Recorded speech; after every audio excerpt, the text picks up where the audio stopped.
മുൻപ് നമുക്ക് വേഗം കേരള രാഷ്ട്രീയത്തിലേക്ക് വരേണ്ട ഒരു സാഹചര്യം ഉണ്ടായി. ഇന്നലെ സംഭവിച്ചതൊക്കെ നമ്മുടെ മുമ്പിലുണ്ട്.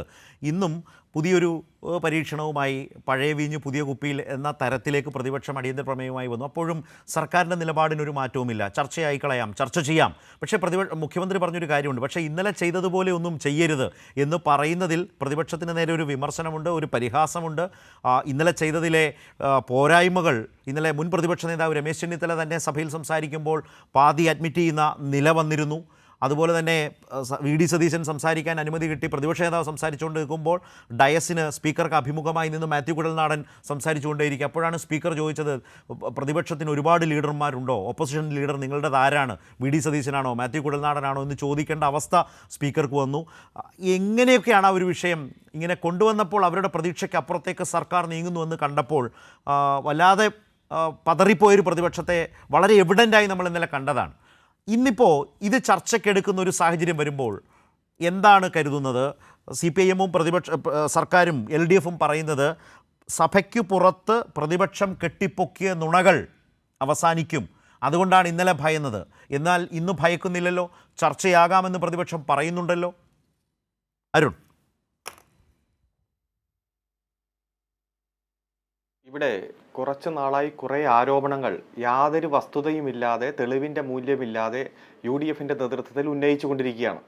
അത് 2-3 ദിവസം കൊണ്ട് തന്നെ മുഖ്യധാരയിൽ നിന്ന് തെറ്റാണ് വാർത്തകൾ എന്ന് ബോധ്യപ്പെട്ട് പിൻവലിച്ചു പോകുന്ന സാഹചര്യമുണ്ട്.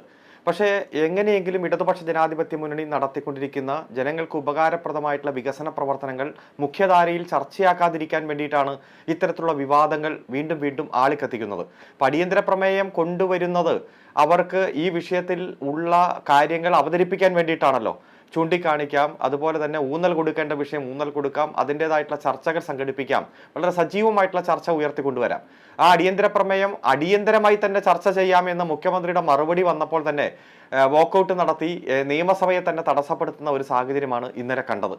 പക്ഷേ ഇന്ന് വീണ്ടും അടിയന്തര പ്രമേയം അവതരിപ്പിക്കുന്നു എന്നതാണ് നമ്മൾ മനസ്സിലാക്കുന്നത്.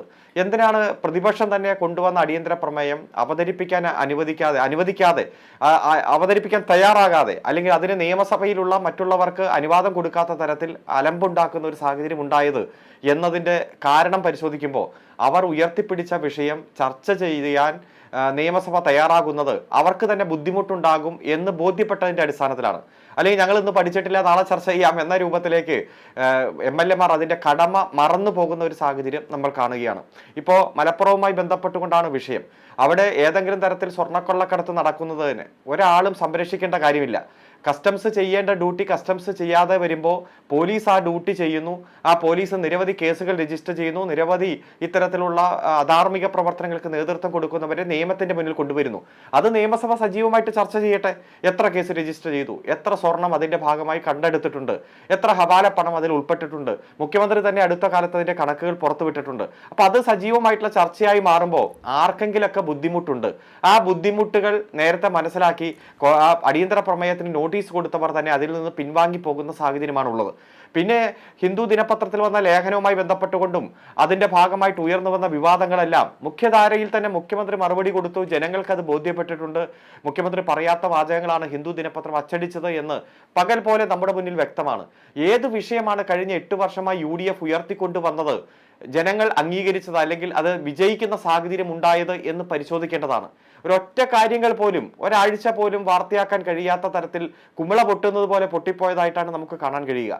അഴിമതി ആരോപണം പറഞ്ഞ് ഹൈക്കോടതിയിൽ പോയി, ഹൈക്കോടതിയിൽ നിന്ന് നിശ്ചിതമായിട്ടുള്ള വിമർശനം ഏറ്റുവാങ്ങേണ്ടി വന്നു. ഏത് വിഷയമാണ് ഞങ്ങൾ ഉന്നയിച്ചത് ശരിയെന്ന് തെളിഞ്ഞു എന്ന് ആധികാരികമായി പറയാൻ UDF-നോ കോൺഗ്രസിനോ കഴിയാത്ത സാഹചര്യമുണ്ട്. അതുകൊണ്ട് എങ്ങനെയെങ്കിലും ഗവൺമെന്റിനെതിരെ വസ്തുതാവിരുദ്ധമായ ആരോപണങ്ങൾ ഉന്നയിക്കുക, പരസ്പരം സംസാരത്തിൽ പോലും ഉപയോഗിക്കാത്ത വാക്കുകൾ മുഖ്യമന്ത്രി അടക്കമുള്ള നേതാക്കന്മാർക്കെതിരെ ഉപയോഗിക്കുക, സംഘർഷമുണ്ടാകുക, സംഘർഷഭരിതമായിട്ടുള്ള അന്തരീക്ഷം ഉണ്ടാക്കുക, ചാനലുകളിൽ ലൈവ് വാർത്തയായിട്ട് മണിക്കൂറുകൾ ഇത്തരത്തിലുള്ള വാർത്തകൾ ഉണ്ടാക്കുക എന്നത് മാത്രമാണ് ലക്ഷ്യം. അതുകൊണ്ട് ഇതൊക്കെ ജനങ്ങൾക്ക് ബോധ്യപ്പെടും. ഇന്ന് അടിയന്തര പ്രമേയ ചർച്ച വരുമ്പോൾ കൃത്യമായി തന്നെ ഇവർ ഉന്നയിച്ച വിഷയങ്ങളുടെ സത്യാവസ്ഥ കൂടുതൽ ജനങ്ങൾക്ക് ബോധ്യമാകുന്ന സാഹചര്യം വരും. കാരണം ഇത്തരം സാഹചര്യങ്ങളുടെ എല്ലാം മെറിറ്റ് നോക്കിയിട്ടാണല്ലോ ചർച്ചകൾ മുന്നോട്ട് പോകുക. അതുകൊണ്ട് പ്രതിപക്ഷം ഇന്നലെ നിയമസഭയിൽ കാണിച്ചത് അരുൺ പറയുന്നത് ഈ ചർച്ചയുടെ മെറിറ്റ് ജനങ്ങൾ വിലയിരുത്തുക സർക്കാരിന്റെ ഭാഗത്തു നിന്നാകും എന്നാണോ? അതെ, കൃത്യമായിട്ടും. അതുകൊണ്ട് തന്നെയാണല്ലോ അടിയന്തര പ്രമേയമായി അവതരിപ്പിച്ച വിഷയം അടിയന്തരമായിട്ട് ചർച്ച ചെയ്യാമെന്ന് മുഖ്യമന്ത്രി പറഞ്ഞത്. സ്പീക്കർ അത് അനുവദിച്ചത്, സമയം നിശ്ചയിച്ചത്.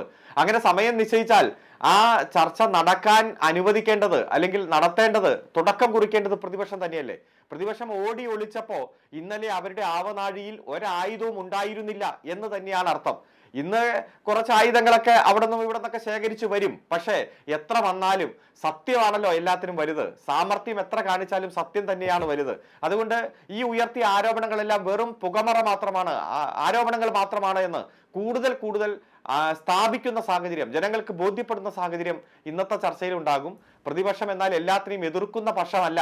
ശരിക്കും പറഞ്ഞാൽ ഭരണപക്ഷത്തൊക്കെ എന്തെങ്കിലും കുറവുകൾ വന്നാൽ അത് ചൂണ്ടിക്കാണിക്കുകയും കറക്റ്റ് ചെയ്യുകയും ചെയ്യുക എന്നുള്ളത് പ്രതിപക്ഷത്തിന്റെ ഉത്തരവാദിത്തമാണെങ്കിലും എല്ലാം കളവും തെറ്റും വ്യാജവും അതിന്റെ പുറകിൽ പോകുന്ന സാഹചര്യവും പരസ്പര വിരുദ്ധമായിട്ടുള്ള ആരോപണങ്ങളും അതുപോലെ വ്യക്തിപരമായിട്ടുള്ള ആരോപണങ്ങളും ഭയപ്പെടുത്തി കീഴ്പ്പെടുത്താൻ വേണ്ടിയിട്ടുള്ള ശ്രമവും എല്ലാം പ്രതിപക്ഷത്തിന്റെ ഭാഗത്തുനിന്ന് തുടരെ ആവർത്തിക്കുമ്പോൾ അവയ്ക്ക് ചുട്ട മറുപടി കിട്ടുന്ന തരത്തിലേക്ക് ഈ അടിയന്തര പ്രമേയത്തിന്റെ ചർച്ചകൾ മാറും.